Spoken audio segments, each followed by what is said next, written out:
the place for comic book and anime reviews.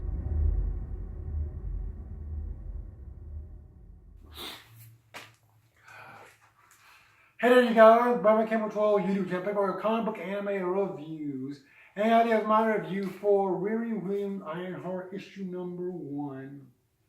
And I ended up getting the Ramos variant for this because, I'm going to be honest with you guys, the main variant kind of sucks. I mean, the main cover kind of sucks. The main variant, no main variant. This one is only slightly better than the main one though. I felt like, because it's actually there's stuff going on all throughout the image. You see like a little plane going around her, and you see like Riri is being as the main title character you're supposed to look at in the center of the page. Like it really goes to your eye immediately. That it's about Riri Williams, and so she is highlighted on the cover of this image. It's just a much better done cover.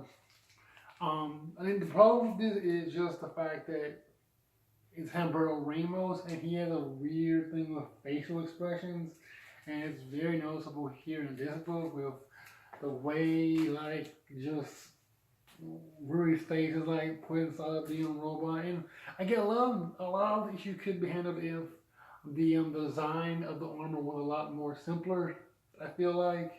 But it's not. The way that the comic book portrays how it is drawn, and the colors are bright. Don't get me wrong, it's not a horrible cover. It's the colors are always bright on both covers, but this one just works a little bit better for me than the other two do. So yeah, that's pretty much my thoughts on the cover for this. A little bit of time reviewing the cover for an issue. But despite my problem with the cover, getting into the story is a little bit different. This is of course written by Eve Ewing, who is a poet, right? A little bit different from a novelist.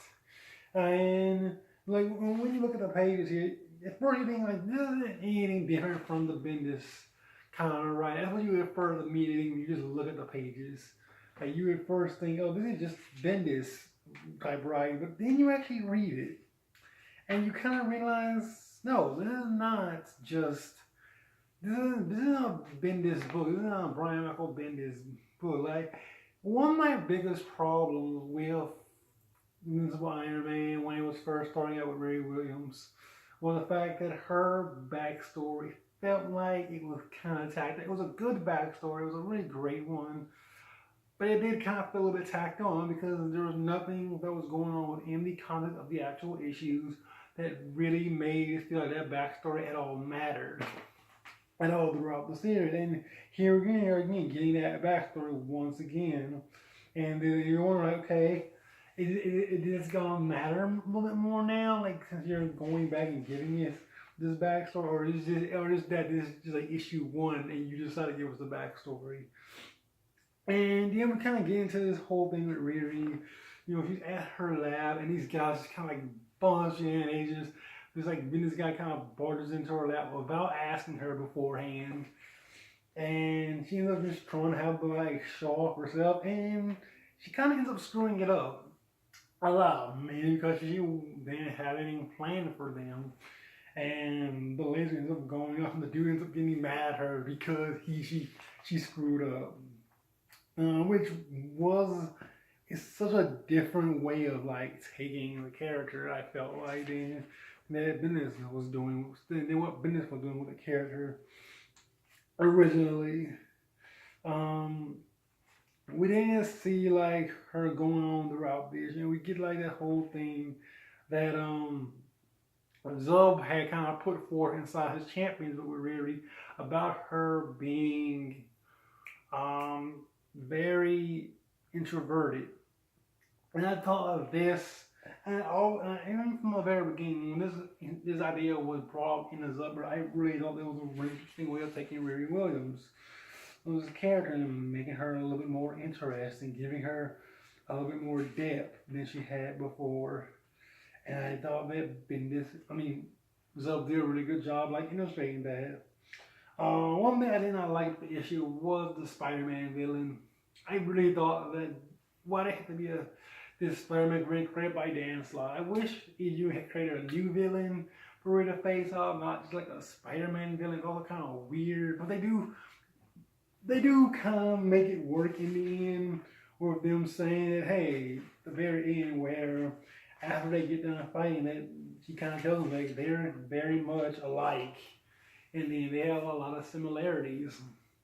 And I like that. I like that I was kind of brought up in this issue that they are very much have be like likeness about each other.